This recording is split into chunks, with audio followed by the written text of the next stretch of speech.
this all started with a call from Gerard Butler, and we've known each other for a while, and he asked me to come in on the franchise, but not to create a sequel, but a new installment, so that it took the action-packed ride of the first two movies,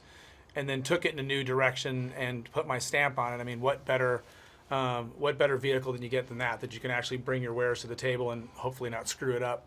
The idea was to create an origin story about Mike Banning,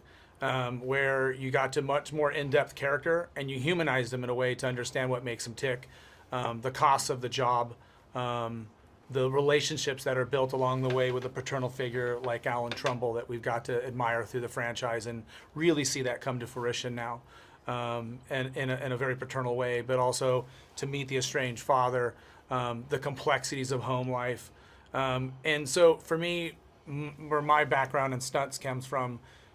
everybody's asked me what it was like to be in those situations. So I try to bring that to the table in the action, to bring the audience within the ride and make them a participant on what's going on versus just being voyeurs and watching something on a screen, so that the action's not mindless, but you're attached to it in an emotional way, and in a physical way, so to speak. And how you do that is you put the actors in it as well. And so to have their trust of, for better or for worse, but to have their trust to put them within these environments, you're suddenly not just watching action for the sake of action, you're embedded in an emotional attachment to what they're going through and rooting for them along the way.